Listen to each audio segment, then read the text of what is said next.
What's up, everybody, and welcome to my Monday Night Raw review tonight.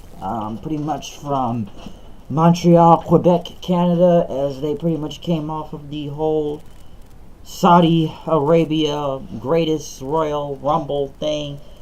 God, I feel like I'm hearing more controversy out of that pay-per-view than I heard going into it. And I don't know if that whole story is true, what I heard today about, and I heard it said Meltzer reported this, but that the Prince of Saudi Arabia wanted Ultimate Warrior and Yokozuna in it. Like, does he not know that both of these guys are dead?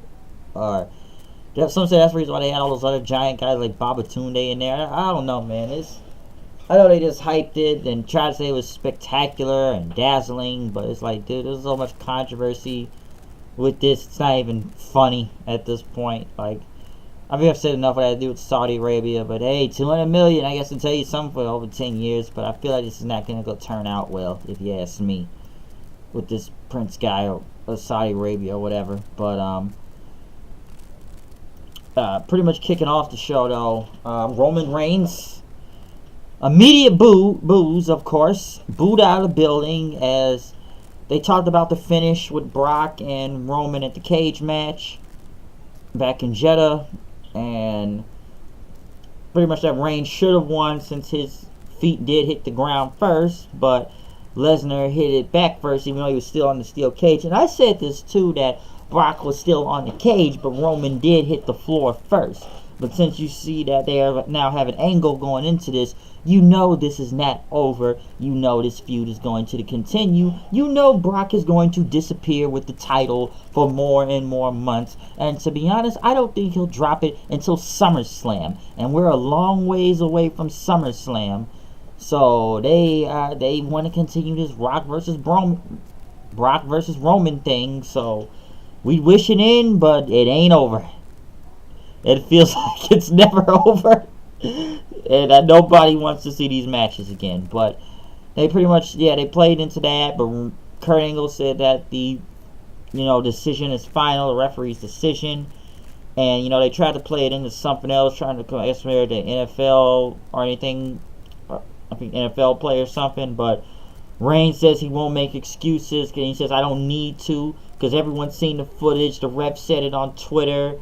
And, you're looking at the real Universal Champion, which immediately gets Roman sucks chance. There's your top face in the company there, folks. But Reigns said, he's not the Universal Champion yet. And that people doubted him and lost faith in him. Like, how long have we lost faith in you? For how many years now, to be honest? Especially how the rate this is going. But he keeps his word and he's going to beat Brock Lesnar. Well, he did beat Brock Lesnar. But he said he would tell that Lesnar's face, but, Lesnar's not here. He's disappeared somewhere. But then he was going to turn his attention to Samoa Joe since he has a match against him Sunday. Samoa Joe pretty much appeared on the Titantron for a second. And he said that Reigns, he told Reigns he would lose to Lesnar, and he did. But he said he would put Roman's spiraling downward career to sleep at Backlash. Next thing you know, Jinder Mahal comes out. God help us all, especially with these two out here. And he had the Sunil Singh brother with him. And that he hates people who makes excuses for their shortcomings. And that he said Reigns lost to Lesnar and will lose to Joe this Sunday. But tonight, he's going to lose to the modern day Maharaja. And that Joe was right about Roman's career in the tubes. And that he will become the next Universal Champion, which immediately got boos. Sami Zayn with a tremendous mega pop out there in his pretty much in his home state or country, and that he grew up 15 minutes away from here, and that Zayn was like a face playing to all the cheers, doing the dance, everyone singing the song, and that he was here in Montreal. He spoke something in French Canadian, and I wasn't able to be in the Greatest Royal Rumble because he caught a case of vertigo. And he was injured by Bobby Lashley. And, he feels a lot better. But tonight he wants to face Roman Reigns. Got a huge pop. Kevin Owens comes out next. Gets another tremendous pop coming out there. Crowds going off the roof. Blown to the top of the place. Just a mega pop. And, they say he grew up 30 minutes away from. He's from Marieville, Quebec, Canada. And that Owens, he started speaking some French then. The crowd went nuts for that. And they also had chanting, we, which means yes. And that he could beat Reigns. And that fans wanted to see Reigns versus Owens. Like, it's like Kevin Owens and Sami Zayn were like the biggest faces like out there. Jinder was there, just because. But pretty much says, Kevin Owens says, I got an idea. Let's have a popularity contest. How many people want to see Reigns versus Zayn? Goes nuts. Reigns versus Jinder, boos. Reigns versus Owens gets a big pop, and Owens says, I am the winner. But then after that, Roman Reigns punched him. Pretty much all four of them start jumping Roman Reigns and putting the boots to him. Bobby Lashley comes out, gets immediately booed. I feel like I don't know what to do with Lashley right now. Strowman comes out, and at least he actually got cheers. And then they beat up the heels and threw him out of the ring. And Strowman picked up the Singh brother and threw him outside. Which it's still kind of funny when I look at it. I'm sure people question this. Why is Braun Strowman helping Roman Reigns? That's a great question. But I guess they're probably going to use Strowman there since he's over to get Reigns over somehow, I guess. They're doing anything. Come on, they're doing anything to get Roman Reigns over at this point in time. Anything. But pretty much it was going to be a 6-man tag later on in the show. Pretty much, I guess you want to say a USA versus Canada type of deal since, what's his name? Jinder Mahal is from Canada. He is Indian, but he is from Canada. And they try to call Canada Bizarro World. Next thing you know, Bobby Roode went against Elias. Elias, who wants to walk with Elias, got a lot of cheers. And he was going to sing a song and talked about eliminating people in the Greatest Royal Rumble. And that, he was singing the song until Roode came out with his glorious thing. Match wasn't bad, but I thought Roode would have just got the win just because of 50-50 booking. But Elias had got Roode on the apron and threw him into the turnbuckle, which I guess they kept saying was supposed to hit his throat, that they kept saying, but his throat never even came close to hitting the cable with all the camera. It was like it's just his chest and shoulder hit it. Like they tried to say it was his throat, but Elias pretty much tried to say he won the match then, and they had to help Roode out of there. So this is a feud that's going to keep going, not a one-off thing. Cause I just thought it was odd anyways that Roode just lost off the bat on his first night on Raw, but I guess this will be a feud between these two right now. The Authors of Pain, we'll get some local guys, John Paul and Francois. Authors of Pain pretty much hit the Super Collider and a Blast Chapter for the win. Their promo right after though talked about the Book of Pain and that they have a chapter for every team on Raw and that it's gonna be a center of destruction. It's nothing much to say from the promo. I still think it's odd that Paul Ellering is gone, but I guess he didn't want to do the traveling schedule. But I thought they would have kept Paul Ellering for a couple of weeks, but I feel like they need him since Paul Ellering was all part of the act. Because one's speaking English and the other one's speaking a different language. I think it was Greek, and I don't know. The promo just kind of felt very generic. I'm not gonna say amateur or anything, but very generic. Just kind of just the promo, just regular. So it wasn't much to say from that. They talked about the Rumble. Even if it was the greatest thing, when we look from a politics standpoint. Seth Rollins came out and got a big pop. Pretty much, coming off the ladder match at the Greatest Royal Rumble. And then everybody started singing, they were saying burn it down, but they were doing the Olay song like, burn it, burn it, burn it, burn it down. Burn it down, like burn it down. Like I don't remember. I have to go back and look at the clip, but I know they were saying that. And then Seth Rollins thanked them in French, which the crowd went nuts for. And he said it was a long trip back from Saudi Arabia and everything. But he says, I don't want to be like Brock Lesnar, who's a champion that just shows up when the price is right. And that, Reigns beat him. And he said he deserves to be champion, love him or hate him. Since they are both of them are Shield. But Seth says, I want to be a fighting champion. I want to be here every week on Monday Night Raw to put on the line. I don't want to be like Brock Lesnar and not be here and everything. Whenever, like I said, when the price is right. Finn Balor came out then and with his, I guess bringing back that rainbow color shirt. Everything, because they couldn't get, he could get away with that in Saudi Arabia.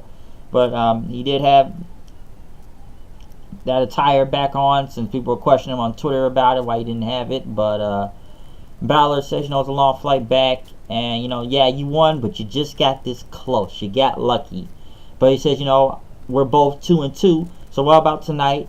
One-on-one for the title. We know you're facing Miz this Sunday at Backlash, but you're a fighting champion, right? Let's do it tonight for the Intercontinental title. They shook hands. Miz's music played, which I actually thought he was coming out, but it was the Miz Taraj. Even though they said they're not the Miz Taraj anymore, they're still kind of coming out the Miz's music still and acknowledging they are still the Miz Taraj. So you think they turned on Miz, they would have went on their own gimmick or something, but I guess not. And they wore suits, and they said, they shouldn't be worried about what the fans want. They should be worried about themselves. And he says, listen, we could be a group right now. As they had these shirts with all their faces, all four of them. Like, forget about the Balor Club. Forget about the Shield. This is the four horsemen of the WWE, which Rollins and Balor kind of thought about. And they said, no. And then the fans chanted both Dallas and Axel, losers, losers. And then they tried to attack Rollins and Balor, which they got pretty much thrown out of the ring then. But Balor hit Rollins pretty much with a move from behind, and fans booed. So could Balor be turning heel right now? But Balor pretty much said, like, keep your eye on the ball, not them. After he took a cheap shot on Seth Rollins. But it's like, hey, you need to keep your eye on me tonight. The Riot Squad came out as Sasha Banks cut a promo talking about Bayley would not be in her corner tonight, and she hasn't responded to her. And this was actually a really good women's match, I will say that. And the crowd was into both of them. Between Riot and Sasha, yes, the Riot Squad would get involved out there. Pretty much Logan and Liv Morgan. Sasha did what she could to fight them off, but Riot hit her with a Riot kick off the top rope for the pin. But a really good women's match. I will admit that. Will it be the same thing? Will it be Bayley versus Ruby Riott next week on one of the other Riot Squad? Because I still think this group sucks. But Ruby Riott has a lot of potential and pretty much go better singles. The other two, I'm not really sure. Especially Logan. Don't get me started on her promos, people. Can't understand a damn thing. Liv Morgan, I'm surprised they even brought her up from NXT, but nice to look at. And then they did the Alexa Bliss, PSA promo. And I will say this, I didn't pay attention to it last week, and people told me it was funny. When I went back to look at it, yeah, it was pretty funny, but I'm just so over this feud at this point, I don't give a shit about it. And that she talked about Nia Jax going to Disney World, and that bullying can be anywhere, and that told him that Alexa was not tall enough to ride the rides at the theme park like the teacup, and giving her a kids menu, and that she turned the happiest place into the saddest place, and that's why Bliss is going to get the championship back this Sunday on Backlash, which they really haven't really hyped up Backlash tonight, if you ask me. They really haven't. You forget this pay-per-view is this Sunday, but they haven't really hyped it up. They didn't talk to Titus O'Neil on his infamous botch at the Rumble from Friday, and Titus O'Neil pretty much said, like when a plan comes together, but, yeah, he fell on his face, but get back up. I don't know why he said the Jennifer Lawrence line, like somebody fed him that line there. I don't think anybody even remembered that. And then Baron Corbin pretty much said, why are you interviewing him? You're wasting your time. I will say the Titus O'Neil thing is still fucking hilarious, and I'm sure that's going to be an all-time favorite, especially for Botchamania. But I will say, looking at that clip multiple times, as funny as it was, this guy really could have hurt himself if he had fell on the apron like that. This guy damn near really could have killed or severely hurt himself. Like, thank God there wasn't any weapons under the ring, or like the LED board was right there. But yeah, it's fucking hilarious, but like, still, thank God this guy didn't really hurt himself that badly.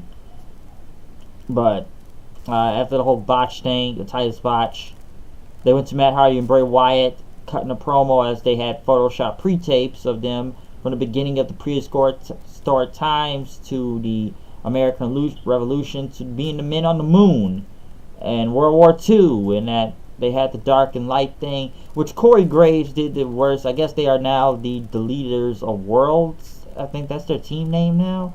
But pretty much, I gotta say this. I'm trying to remember what else happened. I feel like Cole did, like he didn't want to even talk about it. Like Corey Graves tried to put it over, but Cole, like, he put his head up and eyes up like, oh my God, why are we talking about this? And talk about Senor Benjamin trolled him or something, and they wanted to get through this. It was time for the 6-man tag, which the heels were pretty much the faces out there, and the faces were the heels, or who got booed or whatever. But Yeah, Kevin Owens and Sami Zayn got the biggest pop, like the biggest reaction out there.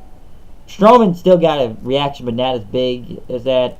People did not give a shit about Lashley, and Reigns was booed out the building. Same with Jinder Mahal, that had a couple boos there. Like the tag match itself was probably the longest thing out there, and it was good. But like I said before, they're mostly over for Kevin Owens and Sami Zayn. Strowman running over people. I swear it looks like death when he hits you, especially Kevin Owens tried to dodge it but still got hit. Bobby Lashley, I just feel like every time he was in the ring, he kept getting booed, and I feel like he's directionless right now. They haven't had any, like they haven't done anything with him. Like you think this guy would have been turned heel? Listen, I love this work in TNA. I hope they know what to do in WWE, but right now he feels like in limbo. Same with Strowman. Yes, he had that trophy and he won the Royal Rumble, but it wasn't the regular Royal Rumble. He's not main event in WrestleMania, so it's pretty much non-canon and really didn't earn him nothing that much or really elevated. But when it got to the ending of the match, Kevin Owens hit like a super kick on Strowman and was going to hit a cannonball, which the crowd went nuts for. But Strowman pretty much grabbed him by the throat and hit him with the power slam and won the match, which the crowd pretty much booed. Like I said, they booed at Strowman and Reigns and Lashley because they were all for Kevin Owens and Sami Zayn. But it was a good tag team match and everybody got to get their shit in and everything. But I guess the heels can never, not the heels, but, you can't win in your hometown, so that's why Kevin Owens and Sami Zayn didn't win.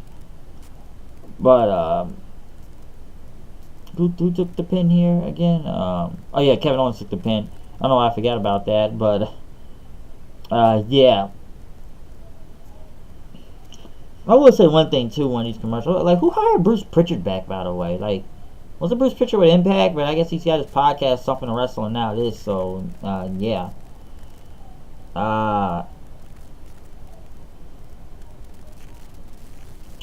What do they do? Still promote the Saudi Arabia? I guess talked about the women. Like, I don't even think we need to go into that. I guess he was speaking on behalf of the women or something, of the female fans over there. And I guess Sammy... It's funny you talk about the women, but the women could not work the show.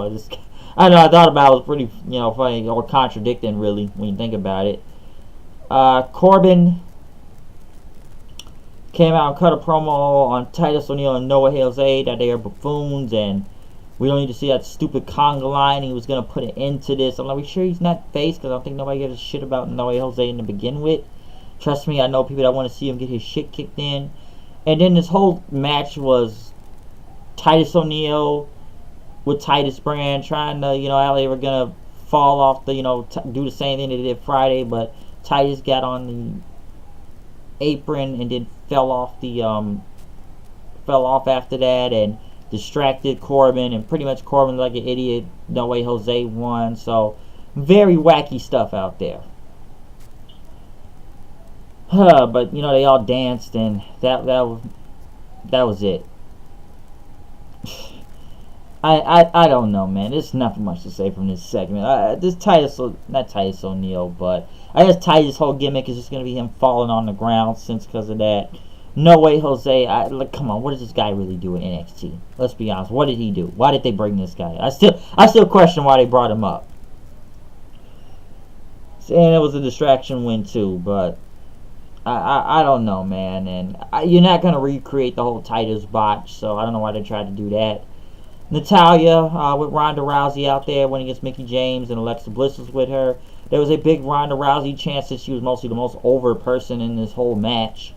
Bliss had tried to distract Natalya, but Mickie James tried to kick Natalya and I guess in the knee. Rousey chased Bliss around the ring several times until Natalya got a roll-up win. And after that, Nia Jackson pretty much came out then, and then Bliss had to run another way into the crowd. And then as Nia Jax got to the ring, she started sizing up Rousey. And I guess like we're going to see Rousey versus Nia Jax now. Is that going to go down for the title? Not this time. I don't think. I really don't know how that would look anyways. But Nia Jax celebrated both Natalya and Rousey in the ring after that. For some reason, they added Bobby Lashley and Braun Strowman to a lot of these matches for Backlash this Sunday against Kevin Owens and Sami Zayn. I don't know why, but it is. It's just kind of funny. We saw one technically at pay-per-view Friday. Now we see one this Sunday. So I guess that's going to go down. Drew Galloway, I'm sorry, not Galloway, McIntyre and Dolph Ziggler cut a promo in the back saying they were real unlike everybody else and that everybody on the roster is just sitting here being happy, but they're the positive that deserves to be here, and everybody should be afraid of them right now and start running back off to SmackDown. In the main event, Seth Rollins went against Finn Balor for the Intercontinental Championship. A very great and enjoyable match. Crowd was really into it. Like I said, the crowd was probably one of the best things of this show tonight. These guys were hot. Montreal, Quebec, Canada, they were hot through the night, and I loved it. And they kept you engaged. Owens and Zayn look like megastars out there, but the match itself between, which was a clean finish too, with Seth getting the curb stomp over Finn Balor for the win. But a really great match with these two. I don't know if Finn Balor is going to turn heel now, because that's I heard some people are going to look at that. At least it wasn't no screwy finish with Dallas and Axel coming out. But a really great match. So Seth does move on this Sunday to face The Miz for the Intercontinental Championship at Backlash. For a minute, I thought it was about to be a triple threat, but not. But the crowd really made this show fun and interesting, at least, because it wasn't much to say from here. They didn't really hype up Backlash this Sunday. A lot of these matches were just kind of whatever. I didn't give a shit, but it's like with the crowd out there, they kind of kept you engaged on a lot of parts. But like I said before, it just kind of was there to be there, and this was a go-home show too. Maybe SmackDown will hype up more of Backlash tomorrow when they do their show. But yes, the Intercontinental Championship match was really great. From it, Finn was about to get it, trying to hit the coup de grace again. But you see Finn was getting frustrated, and Seth actually got the win. What does this mean next? I don't know. But like I said, the show is kind of whatever. But like Montreal was really great. Owens and Zayn look like fucking megastars out there. Got a title match tonight. 6-man, yeah, final match. I guess final show before Backlash. But I'm starting to repeat myself. So SmackDown will hype it up more tomorrow for it. But I'm out of here. I will see you guys later. And that is my Monday Night Raw review. Peace out.